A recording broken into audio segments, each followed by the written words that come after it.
नमस्कार, मी प्रशांत कदम.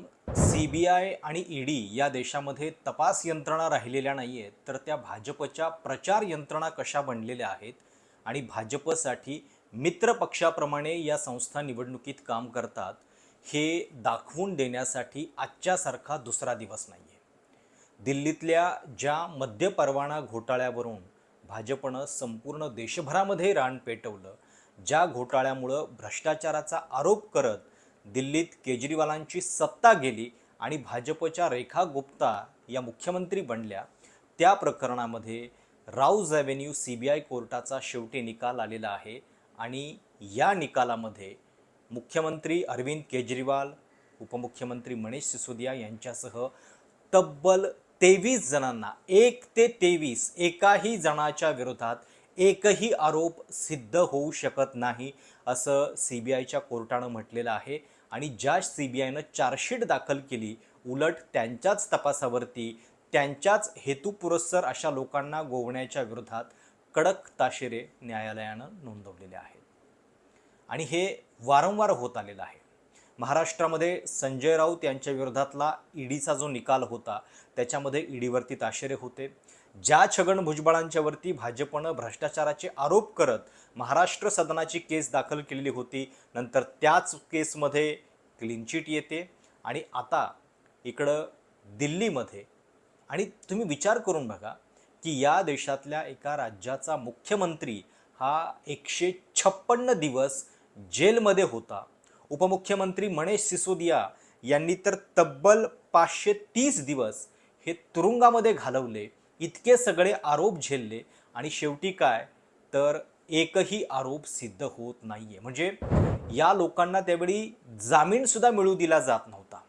साहजिक आहे, मनीष सिसोदिया जर 530 दिवस जेलमध्ये राहिले तर वारंवार त्यांची जामिनाची याचिका जी आहे ती फेटाळली गेलेली होती. आणि ज्या न्यायालयानं तेव्हा त्यांचा जामीन सुद्धा मंजूर केलेला नव्हता, त्या न्यायालयाला सुद्धा आता खरं तर प्रश्न विचारण्याची वेळ आली आहे की CBIचं कोर्ट असं म्हणतं की यातला एकही आरोप जो आहे तो टिकत नाही. केवळ एक जण नव्हे, 1 2 3 4 23 जणांची याच्यामधनं पूर्णपणे निर्दोष जी आहे ती सुटका CBIच्या या कोर्टानं केलेली आहे. मी तुम्हाला नावं वाचून दाखवतो. कुलदीप सिंग, नरेंदर सिंग, विजय नायर, अभिषेक बोईनपल्ली, अरुण पिल्लई, मुथा गौतम, समीर मच्छेंद्रू, मनीष सिसोदिया, अमनदीप धल्ला, अर्जुन पांडे, राजेश जोशी, दामोदर शर्मा, प्रिंस कुमार, अरविंद कुमार सिंग, के कविता, अरविंद केजरीवाल, दुर्गेश पाठक, अमित अरोरा, विनोद चौहान, आशिष माथुर आणि शरत रेड्डी.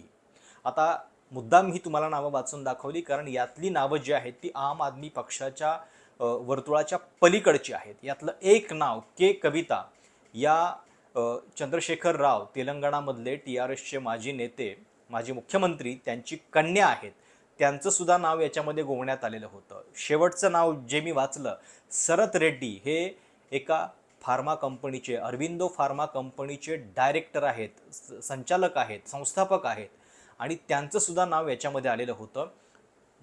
प्रकरण काय आहे, 2021मध्ये ज्यावेळी कोरोनाचा काळ होता, त्या काळामध्ये दिल्ली सरकार एक त्यांची मद्य पॉलिसी आखतं, आणि साहजिक आहे की त्या काळामध्ये सरकारचा रेव्हेन्यू वाढावा यासाठी त्यांनी काही उपाययोजना केलेल्या होत्या. पण दिल्लीमध्ये तत्कालीन जे नायब राज्यपाल होते ते अर्थातच BJPच्या सांगण्यातले होते. त्यांनी या सगळ्या प्रकरणामध्ये सरकारचा तोटा होतो आहे आणि ठराविक कंपन्यांनाच फायदा होतो आहे असा आरोप करत या सगळ्या प्रकरणाला हवा दिली. आणि मग नंतर CBIची एंट्री याच्यामध्ये झाली आणि सरकारी महसुलाचा गैरवापर तो बुडवला असा आरोप करत ही केस जी आहे ती दाखल झालेली होती. आणि शेवटी 5 वर्षानंतर हे सिद्ध झालेलं आहे की हे आरोप जे आहेत ते सगळे बिनबुडाचे आहेत. याच्यामध्ये एकही आरोप सिद्ध होत नाही आहे. CBIला एकही पुरावा मांडता आला नाही. हे किती दुर्दैवी आहे बघा की 23 लोक होते, 23 पैकी कोणाच्या तरी विरोधात काहीतरी पुरावा सापडायला पाहिजे होता, पण तो पुरावा सापडत नाही. आणि एका राज्याच्या मुख्यमंत्र्याला ऐन लोकसभा निवडणुकीच्या वेळी जेलमध्ये जावं लागलेलं होतं. लोकसभेची 2024ची जेव्हा लोकसभा निवडणूक होत होती तेव्हा अरविंद केजरीवाल यांना तुरुंगात टाकण्यात आलेलं होतं.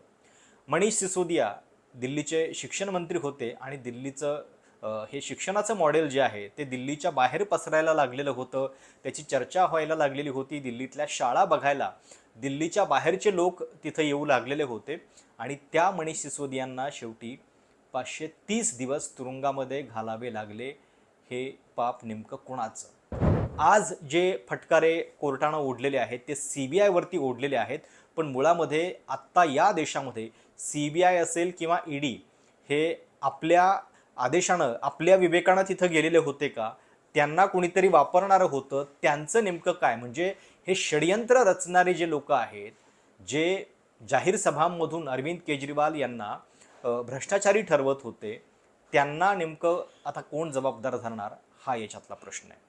अतिशय महत्त्वाचा आणि ऐतिहासिक निकाल आहे हा. CBI कोर्टानं हे म्हटलेलं आहे की voluminous chargesheet has many lacunae not supported by any witness or statement. एकही साक्षीदार, एकही स्टेटमेंट जे आहे ते या चार्जशीटमध्ये आधार मानावं असं नाही आहे. कोर्ट पुढं असं म्हणतं की CBI fail to make out a prima facie case against Sisodia आणि Kejriwal was implicated without any cogent material. मुख्यमंत्र्यांना कुठलंही सबळ साधनं आणि पुरावे नसताना या केसमध्ये गोवण्यात आलं. सोबतच कोर्ट असं पण म्हणतंय की CBI chargesheet running in two thousands of pages included material which did not support any of the witness statements. म्हणजे केवळ हजारो कागदपत्र गोळा केली, पण त्याच्यामध्ये एकही प्रॉपर स्टेटमेंट असं नाही आहे. अशा पद्धतीनं ही चार्जशीट जी आहे ती तयार करण्यात आलेली होती. सगळ्यात महत्त्वाचं म्हणजे या संपूर्ण प्रकरणाचा जो मुख्य आरोपी करण्यात आलेला होता Kuldeep Singh, surprisingly he was implicated as the first accused when there was absolutely no material, असं कोर्ट म्हणतंय. म्हणजे जो मुख्य आरोपी तुम्ही म्हणता त्याच्या विरोधात सुद्धा या सगळ्या प्रकरणामध्ये काहीही पुरावे जे आहेत ते सापडलेले नाही आहेत. आणि या सगळ्या प्रकारामुळं 2023च्या दरम्यान ही सगळी केस, म्हणजे 2023मध्ये सिसोदियांना अटक झाली बरोबर निवडणुकीच्या आधी, आणि त्याच्यानंतर जवळपास 2 वर्ष ते या संपूर्ण केसमध्ये जेलमध्ये होते. मुख्यमंत्री केजरीवाल यांना 2 टप्प्यामध्ये जेल झाली आणि 26 जूनला नंतर त्यांना जामीन मिळालेला होता. आता केजरीवाल यांच्या राजकारणाबद्दल काही प्रश्न, काही लोकांचे मतं वेगळे असतीलही, पण अशा केसमध्ये म्हणजे जे लोक काम करतायत त्यांना कामच करू द्यायचं नाही आहे, ही भाजपची कुठंतरी रणनीती बनलेली आहे. आणि म्हणून अशा खोट्या केसेस दाखल करून त्यांना अडचणीत आणायचं, चौकशी यंत्रणांचा ससेमिरा मागे लावायचा, जामीन मिळू द्यायचा नाही, 2-2 वर्ष त्यांना जेलमध्ये टाकायचं, आणि नंतर काय सापडतं तर हे व्यक्ती निर्दोष आहेत. आता याच्या अनेक मालिका ज्या आहेत त्या आपल्याला देशभरामध्ये पाहायला मिळतील की कुणाला आधी रेड टाकली जाते, मग नंतर तो व्यक्ती भाजपमध्ये येतो आणि नंतर पुन्हा काहीच त्या केसमध्ये पुढं घडत नाही. आत्तापर्यंत हा जो कन्व्हिक्शन रेट आहे EDचा सगळ्या या केसेसमधला तो फार कमी आहे, आणि तो कमी कशामुळे आहे हे दाखवणारं हे आजचं उदाहरण आहे. आज जेव्हा माध्यमांच्या समोर केजरीवाल प्रतिक्रिया देत होते तेव्हा त्यांना रडू कोसळलं, त्यांना अश्रू अनावर झाले नाहीत. पण खरं तर सगळ्या जनतेनं याचा विचार केला पाहिजे की आत्ता केजरीवाल निर्दोष ठरतायत, पण एक अख्खी निवडणूक पार पडली, त्यावेळी ही केस तशीच होती, त्यांच्या विरोधात भ्रष्टाचाराचे आरोप झाले. या केसचा इतका मोठा वापर राजकीयदृष्ट्या भाजपनं केला ज्याच्यामध्ये काहीही मटेरियल सापडलेलं नाही आहे. या सगळ्या प्रकाराबद्दल आम आदमी पक्षाचे संजय सिंग यांनी काय प्रतिक्रिया दिली ऐका. नमस्कार, जय हिंद साथियों। आज अदालत का एक बहुत बड़ा फैसला आया और उस फैसले में आम आदमी पार्टी के नेताओं को पूरी तरीके से बरी कर दिया गया। एक झूठा मुकदमा जो एक्साइज पॉलिसी का लगाया गया था अरविंद केजरीवाल जी के ऊपर, मनीष सिसोदिया जी के ऊपर और बाकी तमाम लोगों के ऊपर, सबको बरी कर दिया गया। यह बहुत बड़ा फैसला है, लेकिन साथ ही साथ यह फैसला यह साबित करता है कि देश की सत्ता पर एक खतरनाक षड्यंत्रकारी, साजिशकर्ता और तानाशाह राज कर रहा है जिसका नाम है नरेंद्र मोदी। और उस नरेंद्र मोदी ने गहरी साजिश रची देश के सबसे लोकप्रिय ईमानदार मुख्यमंत्री अरविंद केजरीवाल के खिलाफ। देश के सबसे योग्य ईमानदार शिक्षा मंत्री मनीष सिसोदिया के खिलाफ, हमारे नेताओं को जेल में डाला, सड़ाया, उनके परिवारों को कष्ट दिया, उनके चाहने वालों को कष्ट दिया, एक देश की सबसे उभरती हुई ईमानदार पार्टी को बदनाम करने की साजिश रची।